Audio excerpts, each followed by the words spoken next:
Let's get his take on it. We got Demetrius Andrade walking in here. What's up, brother? What's good? Man, good to have you, man. Listen, we were just touching on the fact that, drastically your regimen had to change because you were sparring for a southpaws for a southpaw. Now you have to fight a right-handed fighter for a middleweight title.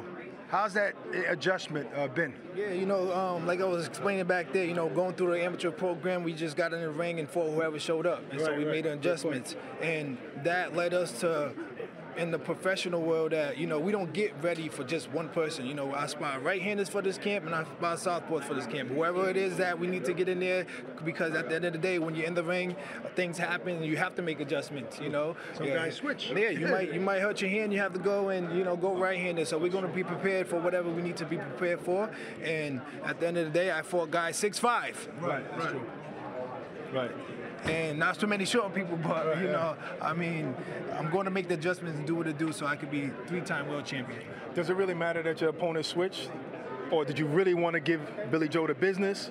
Or what? Of course, that was one of the best fights for boxing. Right. Billy Joe Saunders versus Demetrius Andrade, two popular guys the fight was going to make or break. Right. And then in this case, at the end of the day, like I was explaining, Walter did just come out of nowhere.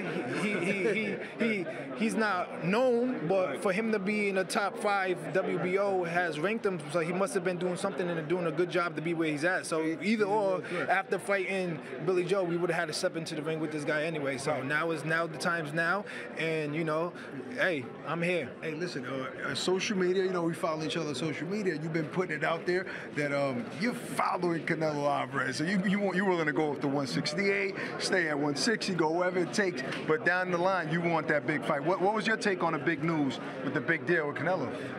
It's great for boxing.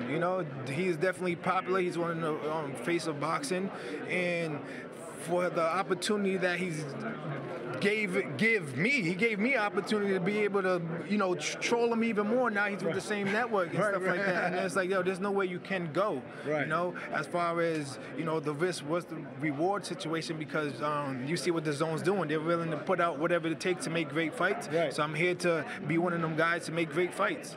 Well, you said you would go up to 168, and you even mentioned that you'd fight Benavidez. Are you serious about that? I didn't know. He got stripped, so I thought he had a belt. But what I'm trying to say is, I might not have. You trying to say he don't want that smoke with Benavidez? What are you trying to say? I want to know. I want him to tell me to my face. What I was trying to say is, like, I'm going to go wherever Canelo goes. Right. If Canelo goes to 68 and his resume says 3-time world divisional champ, mine's going to be the same thing, because there's no reason for him not to fight me. Wow. If he definitely failed, and we don't know who Fielden is. We don't know anything about him. Right. He just happened to be somebody because Canelo picked him. But we don't know who David Benavidez is, though. Benavidez, whatever his damn name. Not diabetes. Hey, I'm just good with throwing punches. So you've been working hard. How's my Boston accent? I've been working on that all week. I'm working hard. Yeah. You got to ask one of these Bostonians out here. You know what I'm saying? Oh, you kind of have it a little bit, though. I heard you a couple times saying I've been training, working hard. I'm a little smoother, though. It's a little smoother, but Bostonians is all right. So what should we expect come Saturday night? Even though you're a heavy favorite, a lot of people don't know about this gentleman.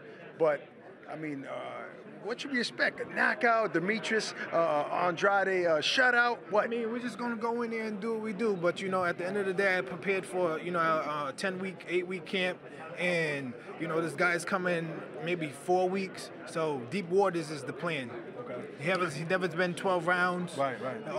So it's therefore we're gonna put him places that he's never been, and therefore you're gonna sink. You're gonna drown or you're gonna float. In this case, you know what I'm saying? I got a yacht.